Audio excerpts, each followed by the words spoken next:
Vamos a hablar ahora con una especialista en economía de la salud, la señora Janice Seinfeld, que es además directora ejecutiva de la consultora Vidensa. Queremos naturalmente consultar con ella si las medidas que se han anunciado, las nuevas medidas sanitarias, son eficaces y son las que corresponden o no. Entre las medidas, algunas han entrado en vigencia este mismo lunes, como la que prohíbe que los adultos mayores de 45 años puedan hacer viajes interprovinciales en vehículos de transporte público sin la doble vacunación. Y un paquete nuevo se implementará desde el 15 del próximo mes. Señora Seinfeld, muy buenos días y bienvenida a RPP.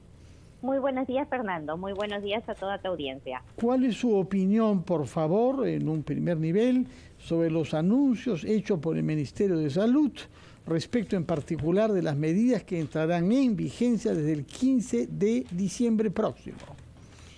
Sí, mira, yo en realidad creo que lo bueno de estas medidas es que incentivan que todos estemos vacunados. En ese sentido creo que es favorable porque sabemos que para hacerle frente, digamos, a este virus, necesitamos tomar algunas acciones que tienen que ver con el comportamiento propio de la persona, ¿no? Como la distancia, estar en espacios abiertos, lavado de manos, pero también sabemos que la vacunación es muy importante para prevenir la enfermedad.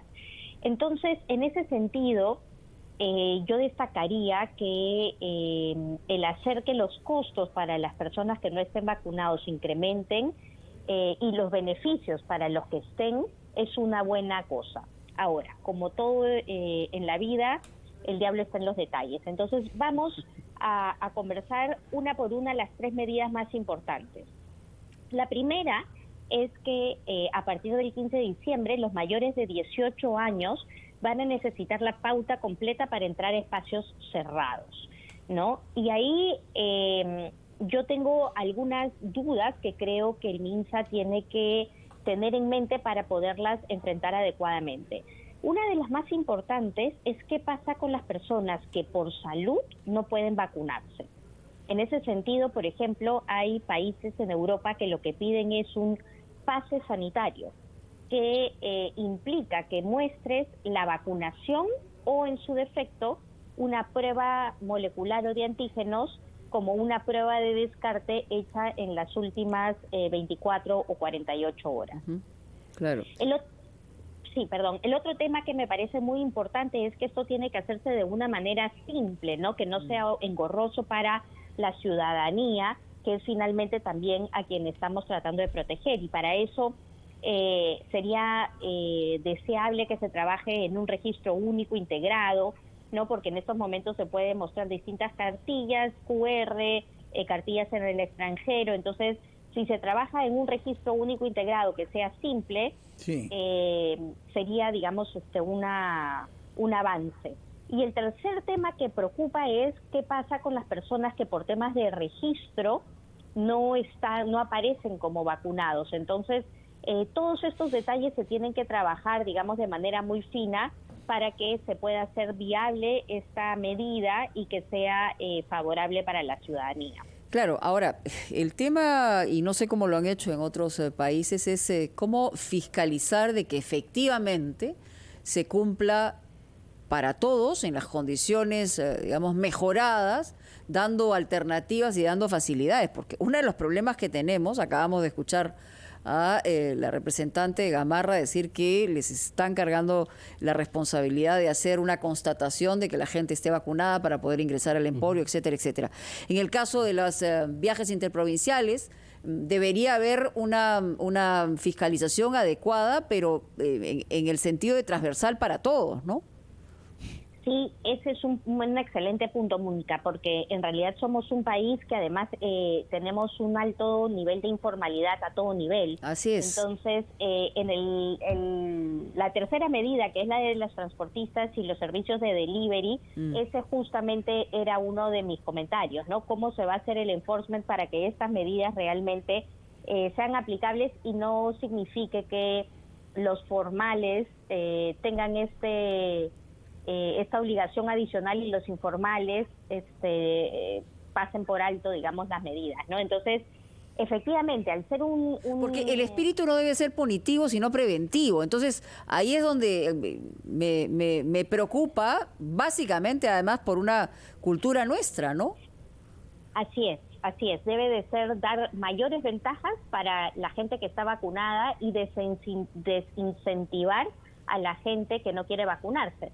Recordemos que de acuerdo a las últimas encuestas que ha tenido Ipsos, solo el 8% de la población no quiere vacunarse. Entonces, tenemos que tratar de llegar a que ese porcentaje sea, digamos, el máximo de población no vacunada, ¿no es cierto? Entonces, en ese sentido, el espíritu de las medidas son buenas, la implementación es lo que preocupa, ¿no? Y ahí efectivamente va a tener que ser algo muy simple y con una comunicación bastante disponible para ver cómo realmente se lleva a cabo estas medidas.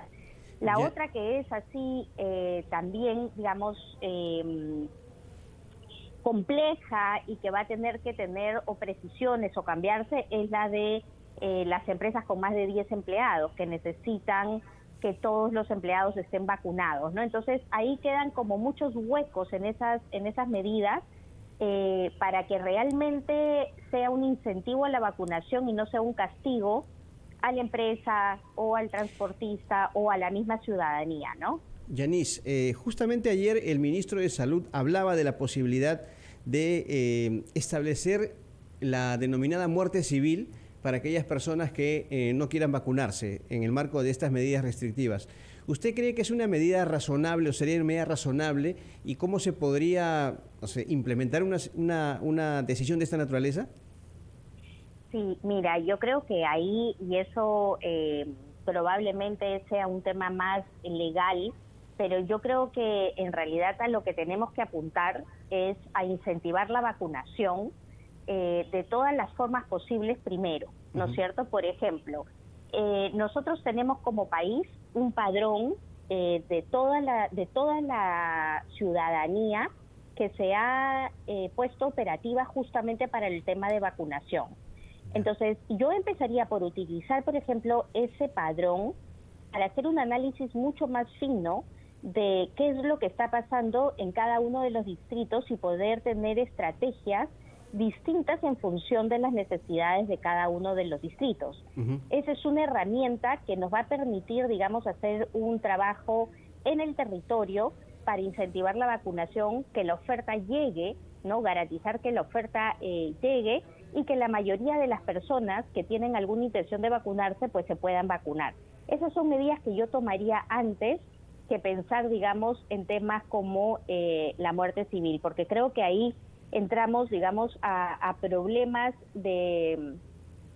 nuevamente de implementación y legales que creo que todavía estamos en una etapa previa, ¿no? Donde tenemos que llegar a la población con comunicación, haciéndoles ver las ventajas de vacunarse y los riesgos, porque claro, nosotros estamos ahora en la parte baja de la curva, estamos, digamos, en el valle, ¿no? Pero ya vemos, digamos, que hay otros países, por ejemplo, en Europa del Este, que están en problemas serios.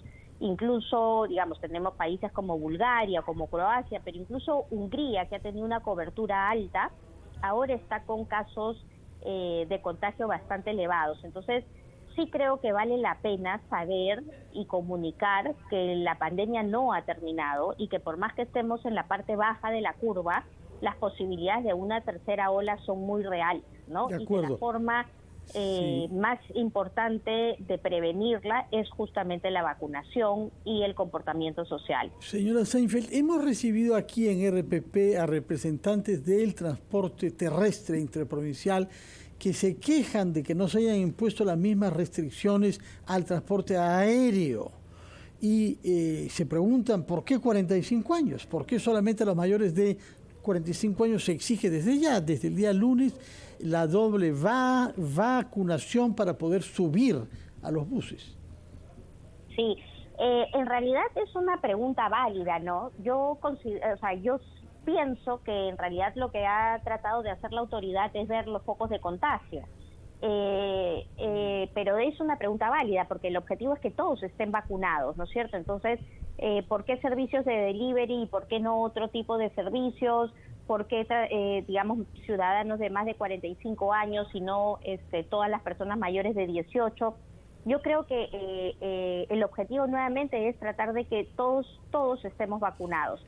En ese sentido, mi opinión es que seguramente se ha puesto más de 45 años porque ya ha pasado suficiente tiempo, digamos, desde que se ha garantizado la vacunación, mientras que a los mayores de 18 es más reciente. Claro que sí, pero sí. Creo que se tendría que apuntar, digamos, a medidas que no dejen la sensación de que pueden haber temas de discriminación ahí metidos, ¿no? Entonces, de acuerdo. Sí, muchas gracias. Sí considero que es, sí considero que es oportuno, digamos, el comentario. Muchas gracias, Janice Seinfeld, directora de la consultora Vidensa, insistiendo en que lo importante es promover que la gente se vacuna, aunque en algún momento quizás haya que tomar medidas represivas como las que se anuncian ya y se vienen practicando con mucho rigor en países como Austria, donde no se deja salir de la casa simplemente al que no quiera vacunarse. Muchas gracias y muy buenos días. Son las 9:30, momento de los titulares de la media hora, antes de volver a ampliación de noticias.